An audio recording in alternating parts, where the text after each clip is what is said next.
Qawli subhanaka la ilma lana illa ma 'allamtana innaka antal alimul hakim. Masih melanjutkan yang terkait dengan hak ukhuwah dalam membangun sebuah persaudaraan. Kemarin adalah yang terkait dengan ilmah dalam masalah ilmah. Sekarang fil i'anati bin nafsi. Jadi konsep ukhuwah itu mungkin agak jauhkan gitu ya, volumenya disesuaikan. Al-Hakustani fil i'anati bin nafsi. I'anah artinya menolong, bin nafsi yang terkait dengan jiwa atau diri. Kalau kemarin pertolongan yang sifatnya harta, kalau ini pertolongan yang berkaitan dengan jiwa atau dengan diri kita, dalam kaitan dengan hubungan ukhuwah persaudaraan. Wakadzalika fi qada'il hajati wal qiyam biha qabla su'ali wa taqdimuha al hajati al khassah. Wa hadhihi aidan laha darajatun fadnaha al qiyam al hajati inda su'al wal qudrah, lakin ma'al bashashah wal istibshar wa idharul farah wa qabulul minnah. Jadi wakadzalika fi qada'il hajat, di dalam memenuhi hajat-hajat kebutuhan, wal qiyam lan melaksanakan pihak lawan hajat qabla su'ali, sebelum diminta, wa taqdimuha lan mendahulukan hajat al hajatil khassah, yang atasnya kebutuhan kang khassah yang bersifat khusus. Wa hadhihi aidan laha darajatun, pada tingkat ini ada beberapa tingkatan. Fa'adnaha al-qiyam bil hajat. Jadi kalau kemarin terkait dengan bagaimana pola hubungan yang dibangun dalam kaitan dengan uang, dengan harta, ini dengan keberadaan kebutuhan yang bersifat non-harta tadi. Fa'adnaha al-qiyam bil hajat inda su'al. Jadi yang paling rendah pola hubungan ukhuwah itu bila mana kita memenuhi kebutuhan itu setelah kita diminta, dijalui, kita memberi, itu adnah, ya, hubungan yang paling rendah. Wal qudrah, walakin ma'al basyasati wal istishar wa idhalil farah wa qabil minnah, ya, dengan senang hati memberi. Jadi diminta, lalu dia memberi dengan senang hati. Ini karena masih perlu diminta, ini adalah jadi pola hubungan yang sesungguhnya paling rendah dalam kaitan dengan i'anah bin nafsi tadi. Jadi pertolongan yang kita berikan karena kita masih menunggu diminta, itu adalah kedudukan yang paling rendah, meskipun kita memberikannya dengan mal basyasah wal istibshar wal farah, dengan rasa senang hati tadi. Wala ba'dhum idza staqbaita akhaka hajatan falam yaqdiha tatarahu saniyatan fala'allahu ayyakuna qannatiya wa illam yaqdiha fakabbar alaihi wa qara hadhil ayat wal mauta yab'athuhum. Suruh bacakan ini, wal mauta yab'athuhum. Kana minas salaf ma yatafaqqadu ila akhihi wa auladi ba'da mawdi 40 sanatan yakum bihajatihim. Yatafaqqadu ila akhihi wa auladi ba'da mawdi 40 sanatan yaqulu bihajatihim wa yataraddadu kulla yawmin ilaihim wa yamunnuhum min malihi fakanu la yafqiduna min abihim illa 'ainaihi falkan yarawna minhu ma lam yaraw min abihim fi hayatihi. Sampai seperti ini ya. sudah diceritakan. Jadi salah satu indikator atau salah satu ciri orang yang birrul walidain kepada orang yang sudah orang tua ya, kepada orang yang sudah pada orang tua yang meninggal. Birrul walidain itu dalam bentuk apa? Wasilatul rahim allati la tusalu illa bihima. Anak yang bekti wong tua yang sudah meninggal itu, cara bektinya itu apa? Wasilatul rahim, menyambung keluarga. Allati la tusalu illa bihima, terhadap orang yang dulu disambung ke keluarganya oleh orang tua yang sudah meninggal. Itu bagian dari apa? Birrul walidain. Kalau masih ada itu kan gampang, birrul walidain artinya kita melakukannya lebih mudah. Tapi ketika orang tua sudah tidak ada, bagaimana cara birrul walidain? Nabi pernah ditanya sahabat, hal baqiya li syai'un, Nabi, nopotasi mungkin bagi saya sesuatu birrulhuma yang saya bisa berbakti kepada orang tua saya ba'da mautihima, yang orang tua saya itu keduanya sudah meninggal. Nabi ditanya itu. Saya mungkin tidak, Nabi masih bisa melakukan sesuatu untuk menjadikan saya tetap birrul walidain, orang tua saya yang sudah wafat. Nabi menjawab, na'am, yo, iso. Apa itu yang pertama? Al-istighfaru lahuma, ngake-ngake jaluk sepuro untuk kedua orang tua ya. Yang kedua, doa ulahuma, mendoakan kepada kedua orang tua yang sudah tidak ada, yang sudah wafat.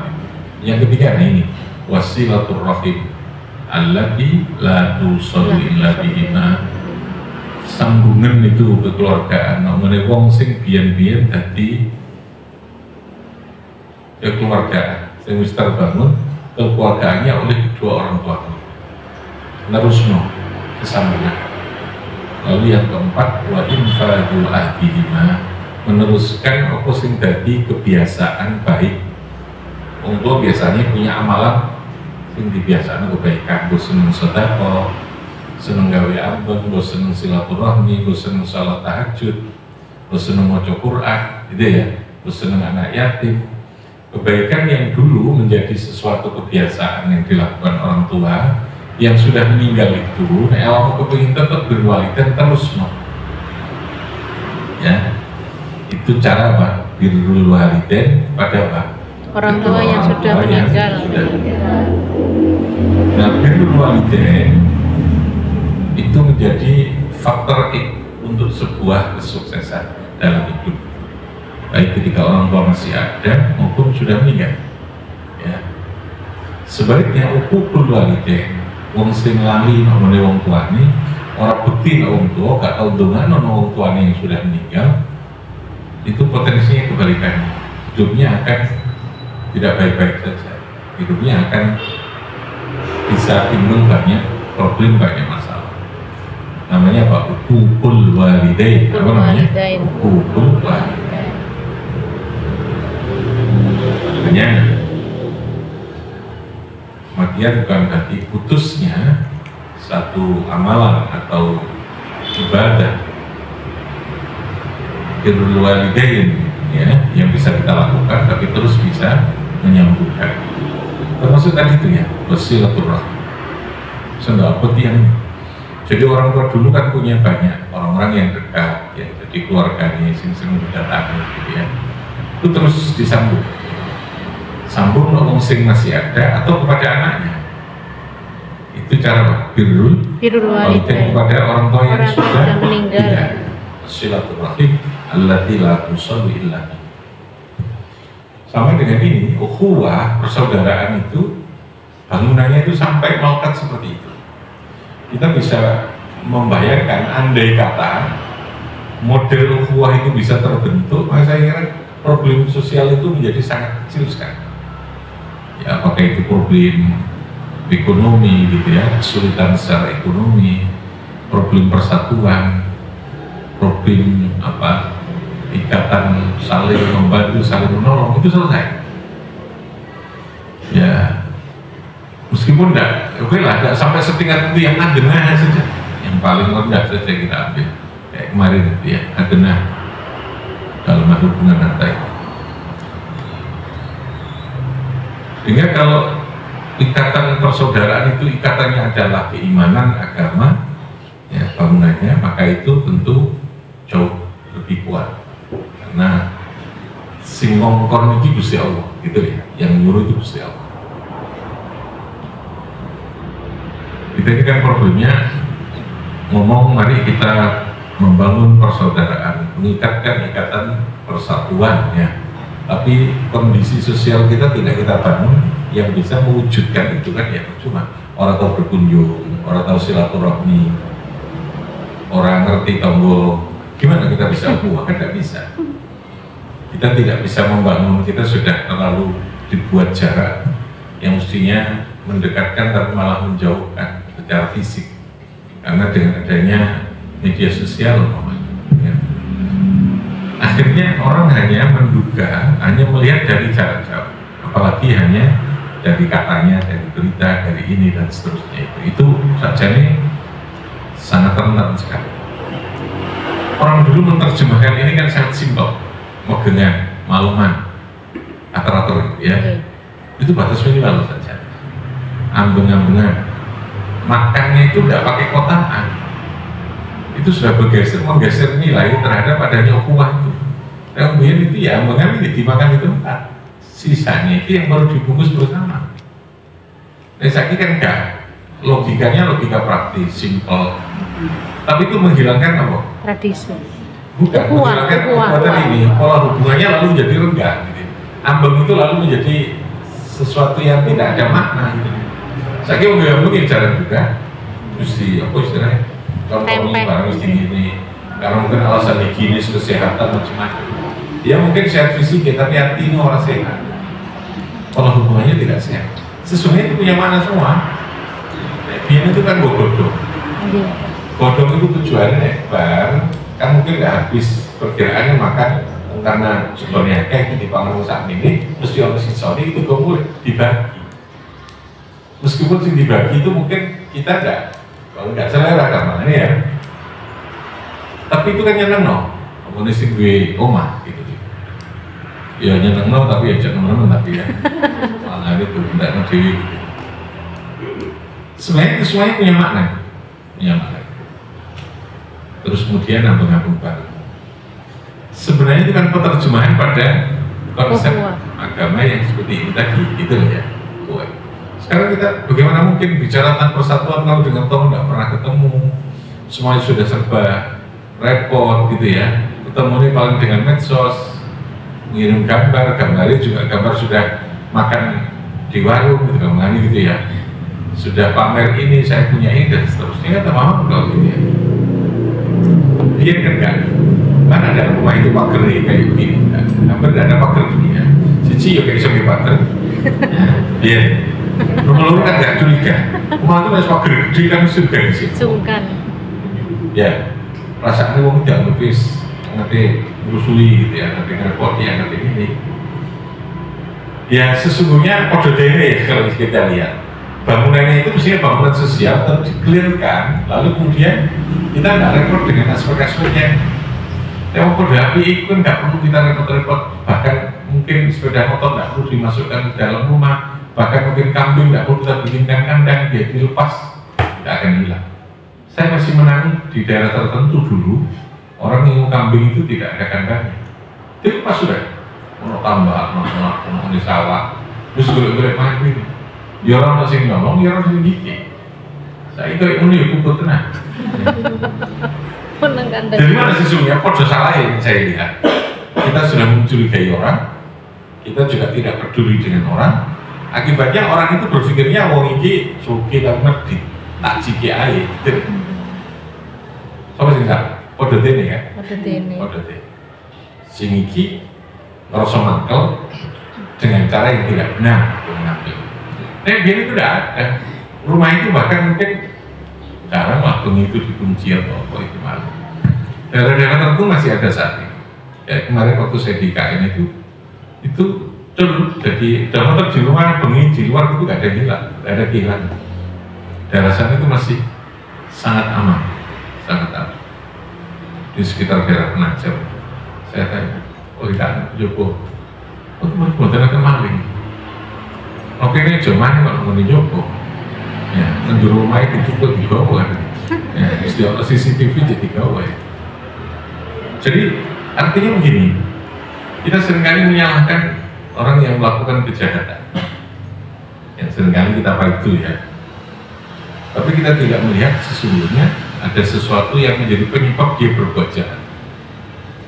Jadi saya katakan, kalau kita nyapi kalau tonggo, ngapain api, ya tekno, kemana lalu kemudian memperhatikan, peduli juga, suka berbagi juga, kira-kira tonggo ini kepingin ngelai kita atau tidak? Bukan. Kecil kelihatan. Meskipun dia maling ya, dia akan maling di tempat lain. Saya tak maling mencoba, tonggo yapi, tak no, minimal bisa. Jadi malingnya dari posisi, dari kondisi yang tidak punya hubungan batin. Karena fitrahnya orang itu akan menghargai. Jadi sesungguhnya ketoe kalau yang dikonsepkan ini kita sebetulnya kelangan, kita sebetulnya bukan jogo duit dirinya kayak itu sebagainya. Tapi sesungguhnya kita sedang menjaga diri kita. Ya, sedang apa? Menjaga diri kita, menjaga keluarga kita, menjaga rumah kita. Nah, misalnya di sini kita buat kayak dipakai untuk yang jahat itu ya kayak gitu. Tapi kita melihat, oh jati-jati dari mana gitu. Ini bisa jadi dari kita juga, gitu ya. Dari kita. Itu yang saya maksud. Kenapa konsep ukhuwah itu begitu detail. Kamu jangan merasa kok masuk akal ya, masuk sampai sakmono, sampai segitunya. Gitu. Kalau zaman Nabi dulu betul bisa terjadi begitu. Baik dalam i'anatul filman maupun i'anatul nafs. Yang ketiga fil lisan, dalam menjaga lisan ketika kita berukhuwah tadi. Karena omong kosong kalau kita membangun persatuan tapi lisan kita masih suka menyakiti kepada yang lain, gampang tawuran ya, gampang ini dan seterusnya. Sesungguhnya semuanya harus baik ya.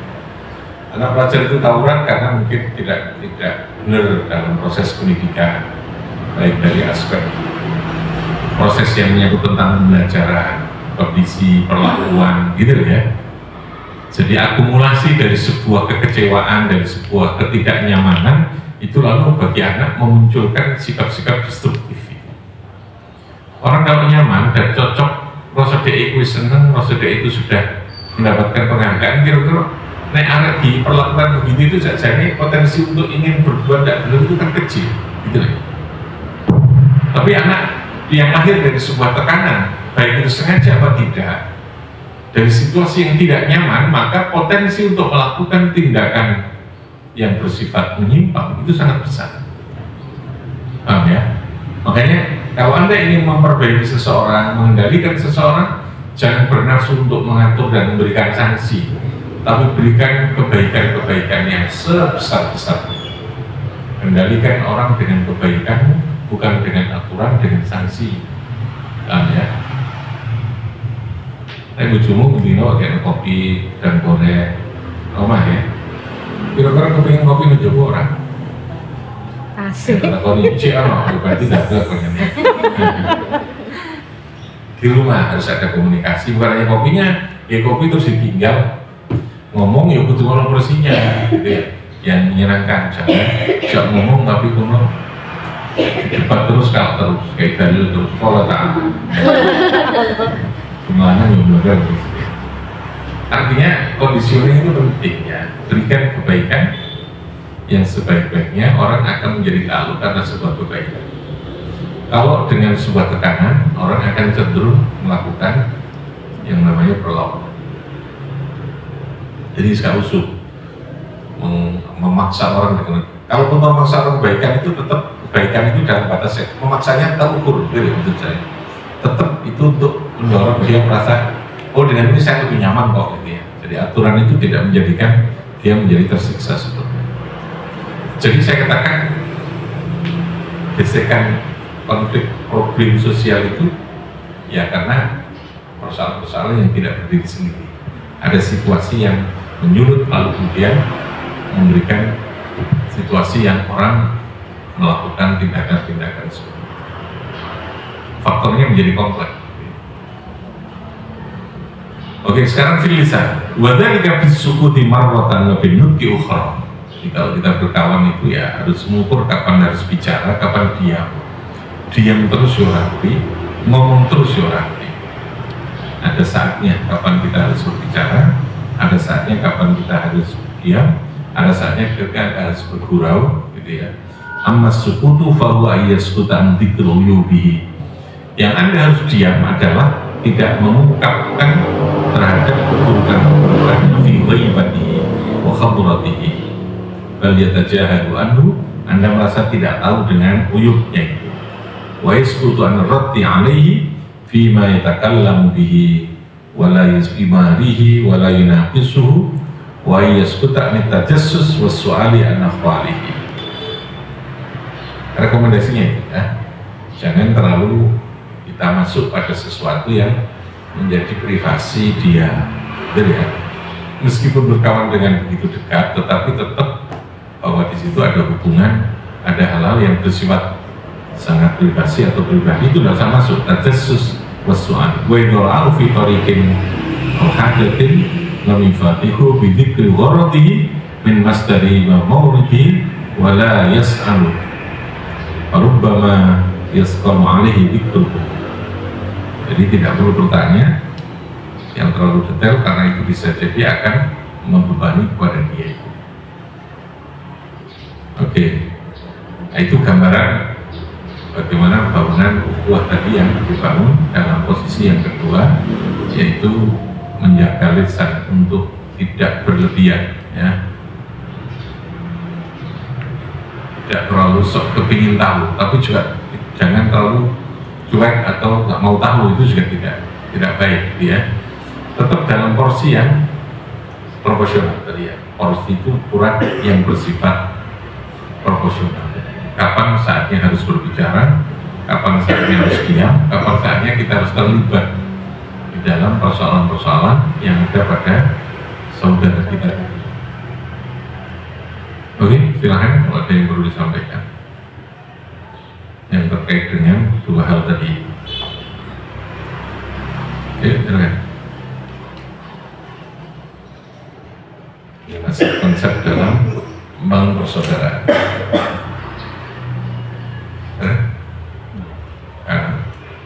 Yang keempat, su'udzon, ya. Tidak boleh kita dalam membangun hubungan persaudaraan itu apa? Harus positif dalam berpikir, ya. Namanya husnudzon. Apa namanya? Husnudzon. Bahkan harus ditakwili kalau ada sesuatu yang takwil itu artinya kita pahami dengan kebaikan. Meskipun ada sesuatu yang kita ini ganjel, oh BE mau karpe ini, BE mau rasa mojo, gitu ya. BE itu namanya penafsiran. Jangan sesuatu yang kita pandang dari orang yang kita bangun hubungan persaudaraan. Andai kata ada sesuatu yang apalagi yang kita cintai, ya, itu tafsirkan dengan penafsiran yang baik. Jangan terlalu sensitif, jangan terlalu membawa perasaan. Itu istilahnya bawa perasaan, karena perasaan itu kan di luar logika. Jadi dengan orang itu cobalah menggunakan logika. Di antara logika itu apa? Hindari husnudzon. Apa? Suudzon itu yang membebani hidup kita. Tetap harus dijaga dengan baik kebaikan itu, dan di antaranya adalah menghindarkan diri dari berpikir negatif. Kita memilih seseorang untuk menjadi saudara, untuk memilih menjadi teman dekat, ukhuwah, untuk menjadi keluarga, itu kan karena kita sudah melakukan proses pemilihan dan yakin betul ini yang terbaik, kan gitu ya. Ketika keyakinan itu, maka berikan porsi husnudzon yang lebih besar. Ya, apa namanya? Husnudzon. Berpikirlah positif. Sehingga ketika ada sesuatu perkataan atau perilaku yang mungkin kita ini jengkel, pahami saja. Dengan pemahaman yang kita tidak terbebani, yang meringankan pikiran kita, perasaan kita. Oh mungkin karena dia capek, oh mungkin karena dia kondisi begini. Jadi tafsirnya itu tafsir yang baik, yang husnudzon tadi. Tapi kalau kita langsung minta tafsirkan, menjustifikasi, gitu ya, kita langsung mengunci dengan sebuah penilaian yang buruk, namanya suudzon, maka ini pasti akan menimbulkan keburukan-keburukan berikutnya. Enggak, orang dicurigai terus dipandang dengan pandangan yang negatif, dengan pikiran negatif, itu nyaman atau tidak? Tidak. Urip-urip didelok wong terus kemudian serba negatif. Ono ini diarani ini, ono ini dan tidak baik. Menurut gue enak apa orang? Kan tidak enak. Ketika tidak enak, maka dia akan melahirkan ketidakenakan lagi gitu berikutnya. Jadi kalau ada orang yang kita cintai, suami atau istri atau anak kita, maka coba kita mulai berpikir untuk gede hati. Aku sudah memilih ini, berarti ini yang terbaik untuk saya. Paham ya? Terus sebetulnya kalau dia sekali-sekali melakukan kesalahan, dalam bahasa agama itu takwilkan, tafsirkan dengan pemahaman yang baik. Ya, diri itu betul-betul kesalahan, lakukan cara pembetulan, namanya nasihat, bicara dengan baik. Problemnya kita kan langsung menjas gitu. Kalau sesuatu gak enak langsung ini pancen sampean itu ini, awakmu ini saya iso digawe bolo gak diri konco nih. Teko telat didik kita sudah marah gitu ngomongnya ya. Takwilkan aja. Oh iya, apa macet tau ini? Apa ono anu kepentingan apa gitu lah. Itu namanya takwil ya. Supaya apa? Kita sendiri tidak apa? Terbuka. Berpikirlah bahwa mencari orang yang sempurna itu tidak ada. Tidak ada. Harus ngelak enggak itu yuk, teman-teman. Yang sempurna itu tidak ada. Makanya ketika dia sekali melakukan atau 2 kali, 3 kali, ketika Anda masih meyakini bahwa dia orang baik yang berada menjadi teman atau hubungan ukhuwah kita, maka tetap usahakan dengan husnudzon. Apa namanya? Husnudzon. Paham ya? Tapi kalau ada kesalahan yang fatal ya, tadi itu lakukan dialog. Mungkin dia dalam kesulitan, yang Anda harus berbicara. Jadi apa sih? Sebenarnya ada apa? Sebenarnya kena hukum. Nah gitu ya. Itu jauh lebih bisa untuk membangun hubungan persaudaraan. Jadi tidak menjustifikasi atas sesuatu kesalahan yang kadang kita belum tahu penyebabnya itu apa. Sehingga pikiran yang harus dibangun apa? Husnudzon. Apa namanya? Husnudzon. Makanya kalau saya katakan, saya ketika memilih seorang guru, sudah kita pilih melalui proses yang terbaik, saya harus husnudzon. Sudah, guru ini pasti bisa melakukan tugas. Saya bisa tidurnya, karena saya tidak lagi menggunakan perasaan dengan was-was. Iki kok bisa ora iki opo ngene ndak. Jadi kalau sudah kita pilih, maka kita berarti sudah selesai dengan urusan perasaan, dengan urusan pikiran kita, bahwa dia pasti melakukan yang terbaik. Makanya yang diharuskan itu memilih dulu orang yang menjadi teman dekat kita, menjadi orang yang menjadi pendamping kita. Itu pilih dulu yang terbaik. Terbaik, kalau baik 100% nggak bisa, ya terbaik. Lalu setelah itu berikan kepercayaan, kondisikan dengan kondisi yang dia terus terjaga kebaikan. Jangan sampai lalu dia berpotensi melakukan tidak baikan karena perlakuan kita, karena pikiran kita suudzon terus, itu ya, jengkel jadi tidak nyaman juga, gitu ya, tidak nyaman juga. Kakek dituturi, kakek kasih aturan, kakek standarisasi, kakek ini, itu orang lalu menjadi merasa tidak dipercaya, gitu ya. Meskipun itu bisa jadi kartu itu api, tapi cara apinya yang keliru. Ada nggak orang berbuat baik tapi caranya salah? Ada, banyak. Makanya kebaikan itu juga harus diilmoni ya. Diilmoni biar supaya apa? Kebaikan itu tidak menimbulkan keburukan-keburukan. Baik pada caranya, porsinya, ya, waktu, timingnya itu tepat apa tidak, gitu ya.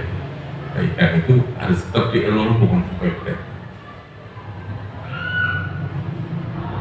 Ini saya tidak mungkin ngajak ngaji guru yang ketika guru itu tidak punya jam atau gurunya itu sudah nggak ada tugas ngaji pada hari Minggu. Ya sih ngajak ngaji sih nggak. Ngaji ini bagus, tapi kan mengganggu orang, gitu ya. Kalau gini kan memang kewajibannya. Oh ayo isi tinggal dirubah, yang saya ulang ganti ngaji. Itu namanya berusaha untuk tetap memahami proporsi yang benar. Apa itu? Tarik coro kan? Nah, kita bisa mengatur seperti ini ketika kita tidak merasa terkungkung oleh satu sistem yang membelenggu kepada kita. Bicara substansinya adalah kebaikan. Ketika kita harus meng-cancel 1 jam pada jam pertama untuk ngaji, karena substansi kita ingin gurunya tetap terjaga, pikiran hatinya. Ketika guru terjaga pikiran hatinya, maka 6 jam, 7 jam berikutnya itu berarti tetap dalam kondisi yang bagus, karena paginya harus istighosah. Guru tiap pagi istighosah? Ada. Jadi kamu kalau jadi dukun itu semangat, dukun besar, nyuwuk wong loro weteng tapi tambah mencretnya. Tiap pagi kamu istighosah. Biasanya kamu istighosah ya nek angkate duwe gawe gede. Ya. Kita kan istighosah ya memang kita harus itu tiap hari. Guru ngarek istighosah, sholat duha istighosah. Bangunannya itu untuk menjaga kebaikan. Oke? Dia harus apa? Husnudon tadi.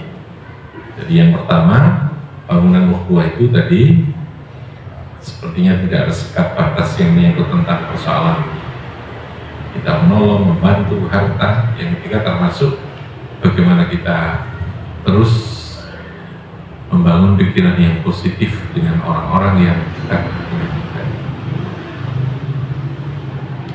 Bifanfa'na bibarakatihim